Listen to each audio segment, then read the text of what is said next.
of this rare and tantalizing material.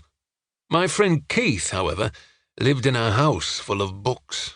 The stairs and hallway were lined with shelves bent under the weight of accumulated lit, creased spines in washed-out colours bearing the names of 1,000 authors. Some, Dickens, Stoker, were familiar, the majority not.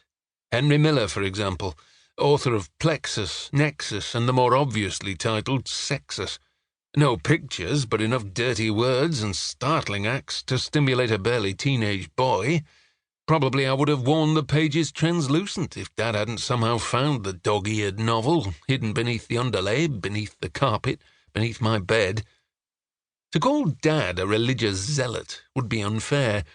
I went to a Catholic school, and in my experience, he was no more dogmatic, fearful, or close-minded than many of my friends' parents, and certainly less fervent than the majority of my teachers. He was moderately relaxed about church attendance and only minimally irritated by casual blasphemy. Even so, the discovery of my pornographic literature was met with the full weight of the established Roman tradition. We burned Sexus together, my father holding up occasional pages in the coal tongs and asking sincerely, "Do you enjoy reading this filth, Thomas? Aren't you embarrassed, son?" "Yes, and of fucking course, yes," I screamed inside my skull, while I shook my head and watched another page go up in smoke and cinders. But that wasn't the worst thing. No, the real toe-curler was being taken to Father McKinley for a talk. This was the highest sanction, more terrible than any grounding, arse-smacking, or pocket-money freeze. It was a long, humiliating session.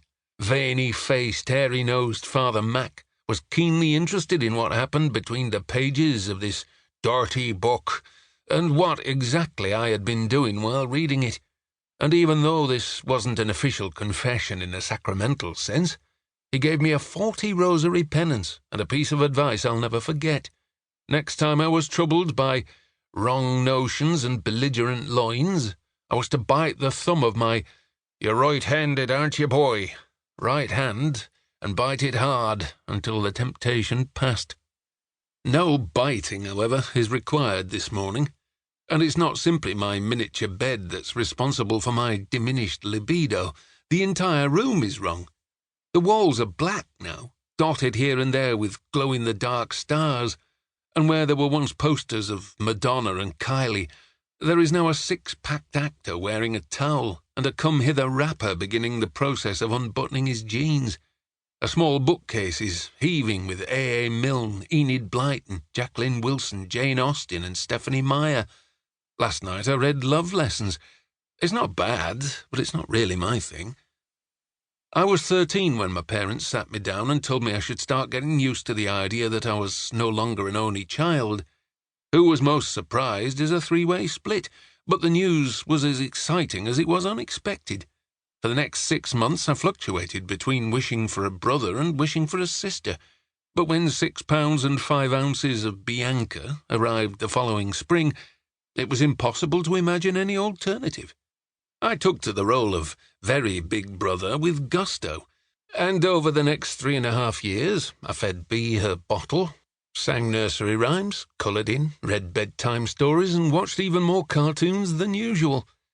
Baby Bea started nursery school the same month I left for university, and I don't mind telling you it was a tearful goodbye for all involved. Over the years that followed, Bianca slowly appropriated my bedroom, using it as a playroom, den, study, and, I have no doubt, somewhere to snog boys and hang out of the window smoking cigarettes.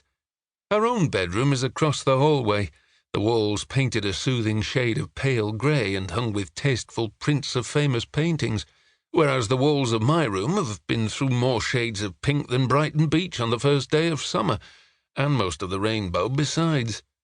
Girls progress through the spectrum in their own sequence and at their own pace, but they all begin with pink and end in black.